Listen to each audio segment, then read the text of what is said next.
Now we have a fireside chat on trends in digital marketing and changing landscape in India. I would like to invite Satyajit Sen, Head of Product and Community at ET Brand Equity, to moderate the session. Over to you, Satyajit.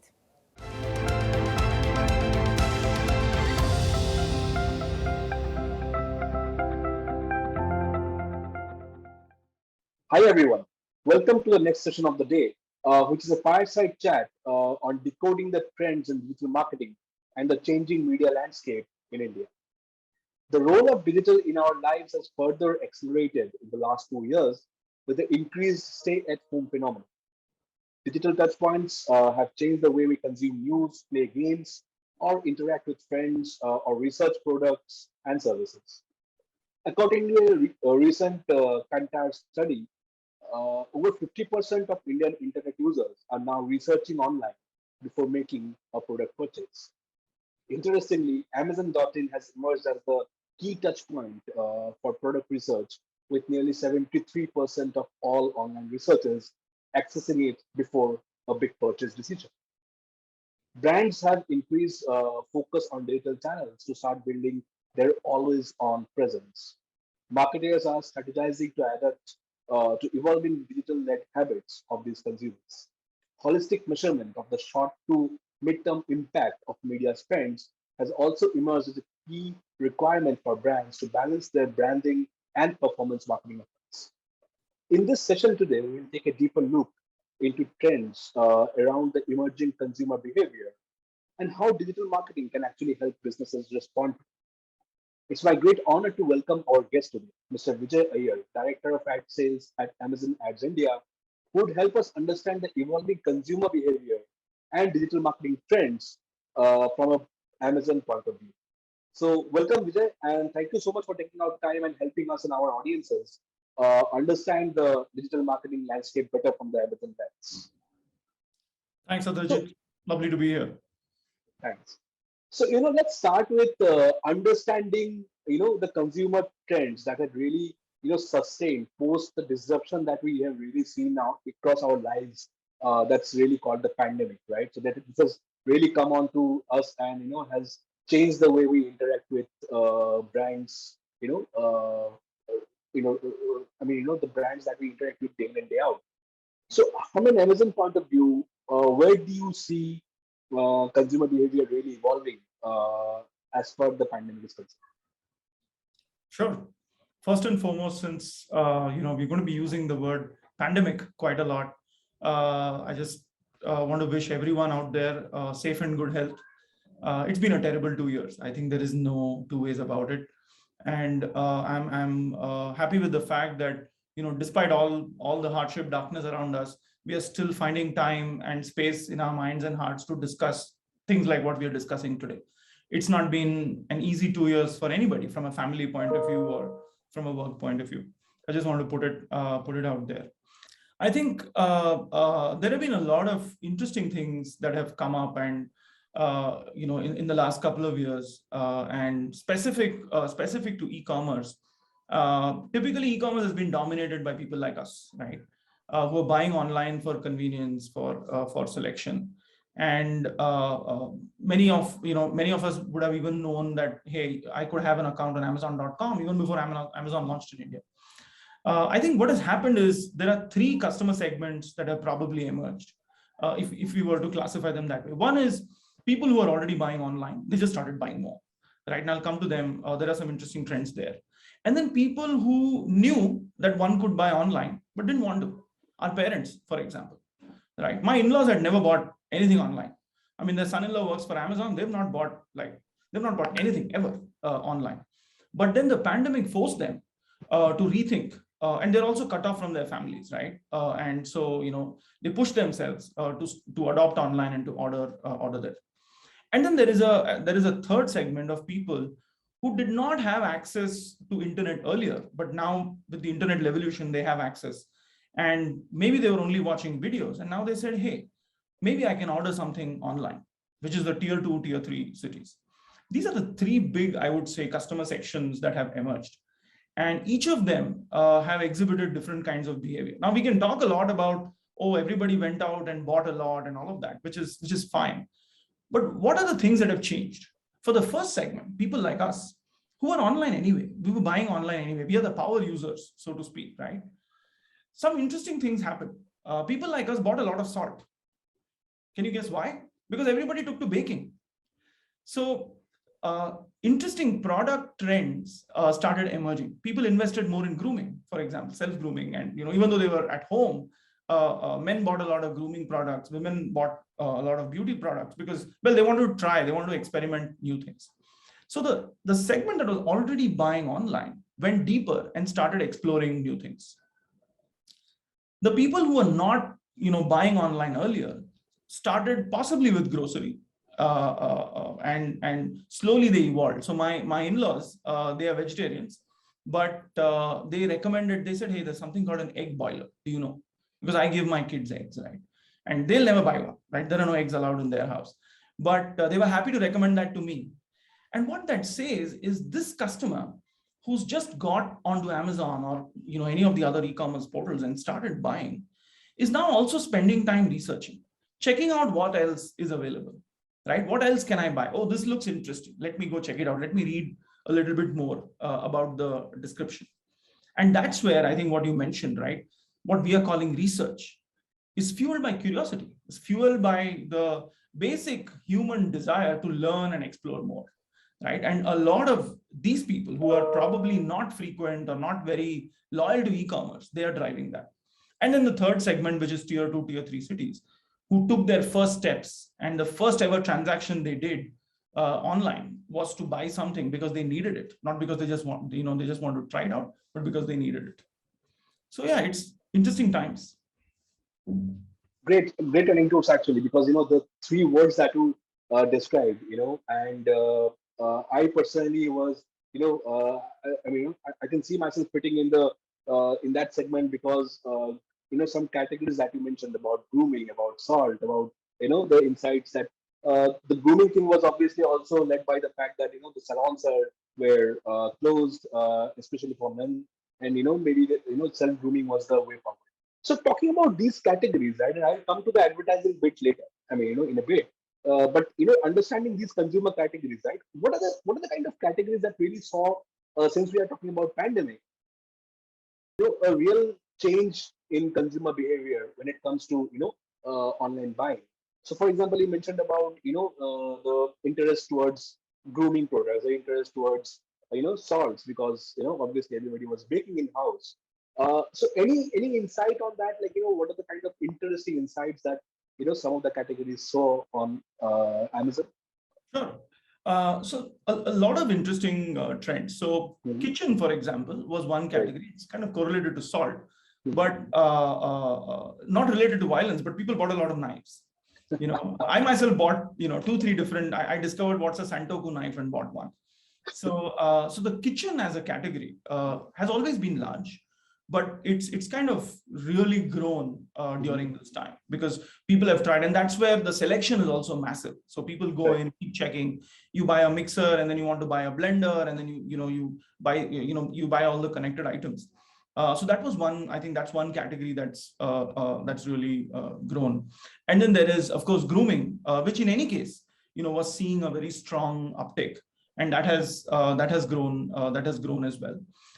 One area which my wife will tell you is probably the most important is cleaning, anything to do with cleaning. So your automated vacuum cleaners, your fancy vacuum cleaners. So things that people would not have thought they would make an investment for. Let's say a vacuum cleaner that costs upward of 30,000 rupees. People started buying it because they saw value in it, right? And those segments they would have still grown, but they would have probably taken more time to grow. But I think the whole process was short-circuited, and people started investing more in those. And then there are the obvious ones like surgical masks and sanitizers, but you don't have to go into. Right. So hygiene was anyways an issue. Yeah, hygiene was anyways a concern during that time. Right. Yeah. So this brings me to especially your anecdote about the knife that you ended up discovering a new kind of knife. So it brings me to the next question here about the product discovery. Right. There are a lot of new products that were discovered on Amazon. Right. So how do brands strategize this part, right? And maybe this leads to a form of advertising that's happening on Amazon, right? product discovery, because I ended up discovering a lot of newer products which I might not have, thought of investing, right? And because I was thinking of, maybe we need that product, I ended up discovering, hey, there is a, entire lineup of products available on Amazon, same category. So how does product discovery, can get accelerated by advertising products? Sure. So if you zoom out a little, right, this whole online research, let's say on a site like Amazon, largely started in a very tactical way. Mhm. The most common picture you can draw is somebody standing in a Kohinoor showroom in Bombay, looking at some TVs, and then there are prices on the TVs. That person goes to Amazon, and there is a research that shows that, right? They're in the shop at that time, and they are checking out the description and the price to see if it is competitive, and if what the salesperson in the shop is telling you correlates with what they are seeing on Amazon, and is the product review really good, as good as the what the individual is claiming. That's kind of where we all started, right? uh, what has happened is in the last 2 years is very quickly evolved into learning more. So I'm buying a certain product, I'm buying a certain soap, I'm buying a certain detergent, I have a certain mixer grinder, right? Can I go deeper and find out what else is out there? So I'll give you an example. There is this, while we will not take names, there is this very well-known pressure cooker brand in India, right?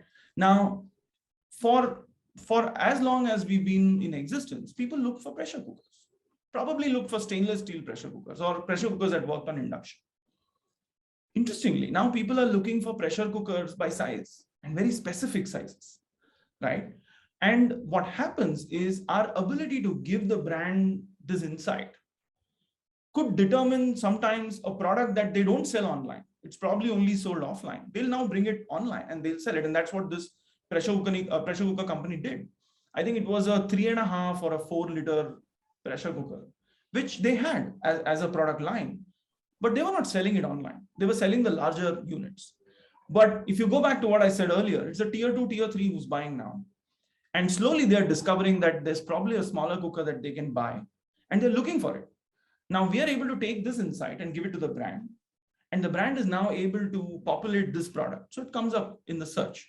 So a lot of this kind of flywheel, as we call it.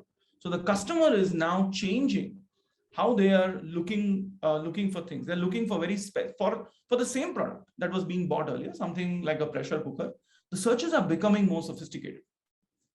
When I take that feedback to the advertiser is now able to make sure that those products are stocked, and second, they are able to make sure that their ads appear on those keywords.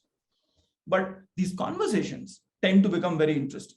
I mean, go and tell the MD of a company saying, hey, you know what, there are a lot of people who are looking for 3-liter pressure cookers. Doesn't look like you have that on Amazon. That person is not even going to wait for the meeting to end. They're going to pick up the phone and take action right there.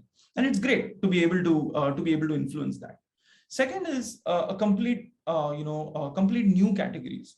For example, this doesn't have to do with the pandemic, but a good example is onion oil. 2-3 years ago, this trend started. You should see the number of companies that came up with that. They're keeping a tab, of what is going on, partly fueled by our insights, partly fueled by their own agility. But what's happening overall is there are trends that are happening. Some are very large, and you can't really measure it or implement anything on the advertising side to take care of it, right? But there are things that are very subtle. But if you are able to capture that insight and deliver that to an advertiser as intelligence when you're having a conversation, it enables the marketer to take the right decisions. And I'll tell you why this is important, not so much from an ad dollar point of view. It's because in this whole pandemic, all companies have gone through, they've gone to hell and come back, right? At that time, they want to be agile. They want to know, they don't want to create an annual plan. They want to know what they can do in the next 60 days. At that time, if you're able to give them those insights that is the current trend or what is coming up right now, then the value of that to the advertiser is much higher. It may not always result in more ad dollars. In this case, the advertiser probably spent a lot less because we might have told them, hey, don't spend on the large cookers because your organic search will help you there. Don't invest your money there. So it's not always higher ad dollars, but it's more bang for the buck. So you're spending the same money, probably spending less, but getting a lot more out of it. And that's what, to me, has been the hallmark of how we worked with brands during this, during this 2-year phase. Right. So ensuring ROI for your partners. That's how we can, summarize it. So, Vijay, I'll stick to Amazon ads here, and go deep into how Amazon ads have become really caught the imagination, really caught the notice of the stakeholders here in the industry, the marketeers. They're speaking about it. Amazon ads is being noticed across news as well, right? So I had two specific questions over here.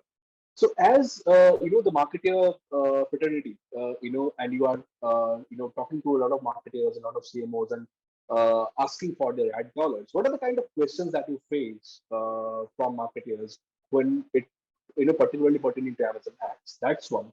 And secondly, what are the specific or maybe innovations that Amazon ads can offer as a platform, which the advertiser might not find it. Sure. The second one, I don't know how to answer it without sounding it like a sales pitch, but I will give it a shot. But the first one, if you look at how advertisers are thinking, there are two big aspects that have emerged. One is what I said earlier, which is agility.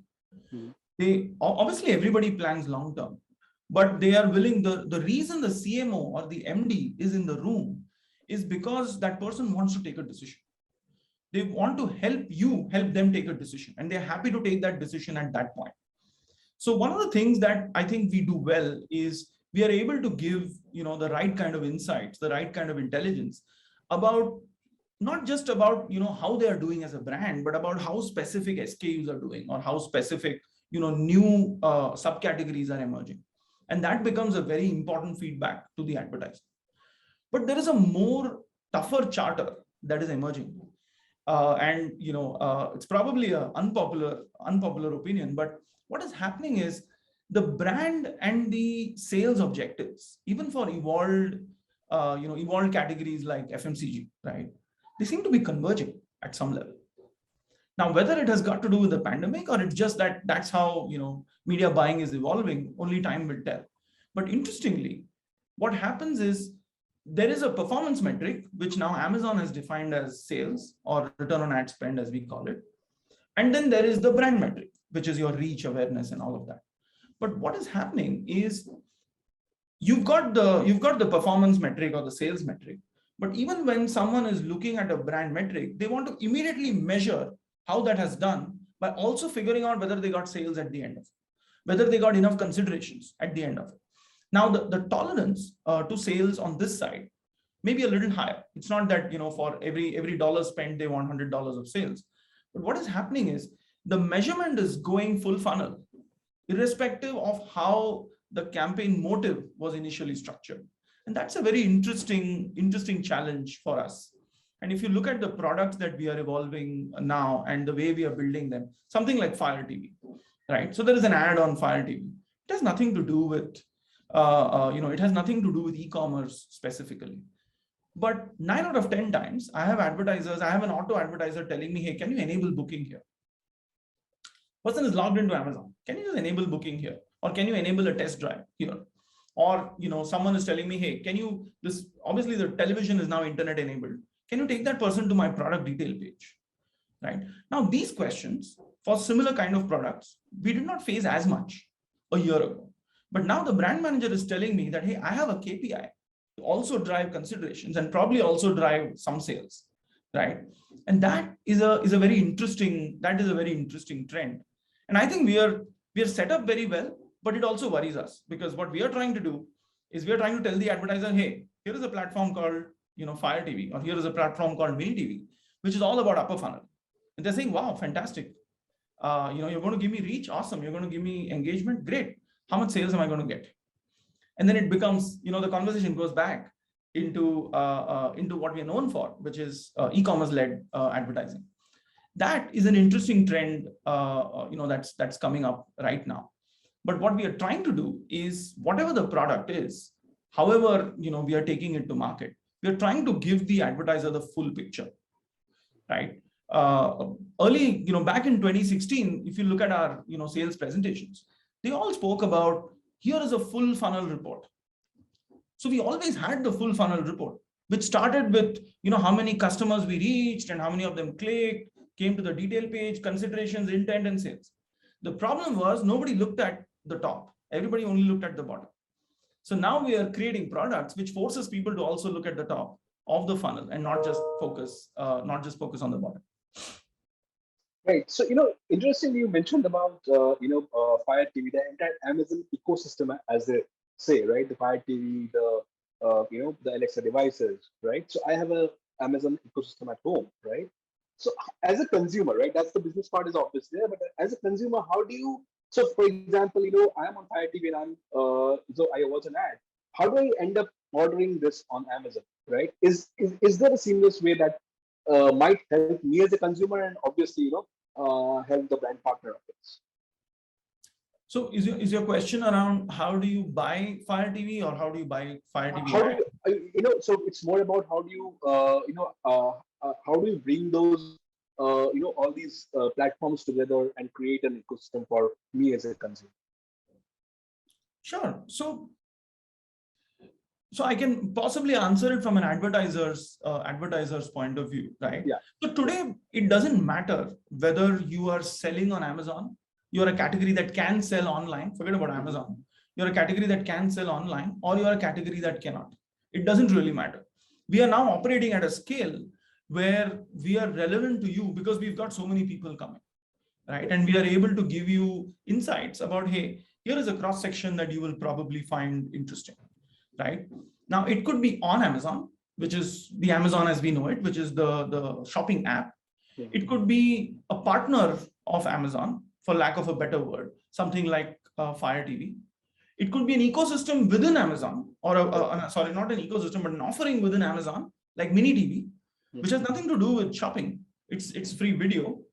Or it could be completely off Amazon, where I'm saying, hey, I have the intelligence about how many people are looking to buy laptops. Why should I restrict that the ad will only be shown on Amazon? Right. Customer can be anywhere, and we will show the customer the offer. We'll show the customer the ad, and that's what we are trying to do through our DSP. So ultimately, it is the same insight, it is the same intelligence that is now available to the advertiser, irrespective of where the customer is. The customer could be off Amazon. The customer could be using an Amazon device. So we have also done some interesting early stage work on Alexa. With voice.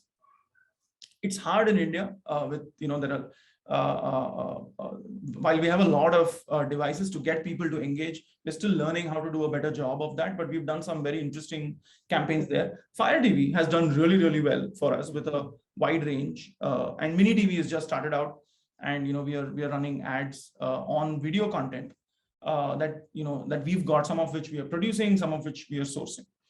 So as a marketer, let's say you're launching something, we can tell you we can give you a plan that kind of connects. This is now slowly veering towards a sales pitch, so I'll just take another 15 seconds, but we can give you a plan that goes through all of this, right? Your pre-launch phase could have something that has more to do with visibility. When you're launching, it has to probably do more with sales. And then after launch, we probably give you leads, or we probably give you some more visibility, but maybe it is off Amazon and rather not on Amazon. So broadly, that's how we are doing it, and there's more to come. Wherever we see gaps, where we could do better, or we could drive better value, or we could be doing something more for the advertiser, we will either build a product, or we will create some angle to our offering that makes it relevant to the advertiser. So it's a pursuit, and we will not launch anything that is standing on its own somewhere in a corner. It will always be connected in some way to your larger point, right? It will always be connected some way to the consumers that advertisers are trying to reach. Right. So Vijay, as we come towards the end of this discussion, so I'm really intrigued to quiz you on the point of where the future is, right? So from the Amazon advertising point of view, right? How do you see Amazon ads going globally vis-a-vis in India, and what's the Amazon ad story that you really want to tell to your audience? Sure. So I'll answer this question probably more as an Indian and less as someone who works for Amazon. All of us, many of us would have worked for multinationals and companies that are connected to different parts of the world. In India, at Amazon, we've got best of both worlds. the advertising business in the US and other parts of the world started well before even Amazon was launched in India. So they got a head start over us. The benefit of that is there is a lot of, there's a lot that they have done that we can take. But the way we've structured the India ads business is that it also stands on its own 2 feet. We have the ability to build what we want for the Indian consumer who's not like the consumer in the West. So we need to build products here that are relevant to advertisers here. Amazon Pie, for example, is a intelligence platform that we built ground up in India. It's incidentally the first project I got involved in when I joined Amazon 6 years ago. So we've got best of both worlds. We can build what we need, what our customers need, and we can also take what's available in the US and other parts of the world. But what's happening now is we are building solutions in India that are reaching a scale of value that even the other markets are seeing, are seeing value to adopt. For example, we created a lead generation product, which is the first of its kind in the Amazon world. And it made it super easy for advertisers to get qualified leads. So we built that in India. We launched it for India. And then someone, from our other markets reached out and said, hey, this looks interesting. So now the product is already ready. So we are now building products in India that are going to the rest of the world. So for me, that's a big plus, because it means that what we are building here are world-class products, which are not just relevant to Indian marketers, but are also relevant to marketers across the world. More importantly, some of the work we are doing with big brands across different categories. Now, all of these brands are customers one way or the other of Amazon in other markets. Now, very often we find that we are the ones making the presentation in a global forum because the work that's happening in India is far ahead of, let's say, what's happening in some of the other markets. And we are quite proud of that. We have a long way to go. We have just started, but it's a good way to start. It's a good position to be in, where we are saying, hey, here is a set of really interesting things we've done, and you can learn from that. So for me, the future is not about some grand plan. It's about chipping away, which is what we've done through our existence, right? Get the small pieces together. Look for those small chinks, look for those small opportunities, and over time thread them into something that is of enormous value to your customers and to your advertisers. And I think that's what we will continue to do. We've done that so far, and we've built we built what I can proudly say is a world-class business, and we will continue to do that. So for me, the future is just tick tick tick. It's not some big bang. Built a world-class business for sure. So on that note, Vijay, thank you so much for joining us today and helping us and our audiences understand better what advertising and digital advertising means from the Amazon perspective, from the Amazon lens, right? And as you rightly said, I really want to congratulate you and your team for creating this India story. The digital marketing, showing the world what digital marketing is from India is something that marketers really strive for. On that note, here's hoping all the best for Amazon ads in India for the future. Thank you so much for joining us. Thank you. Pleasure talking to you.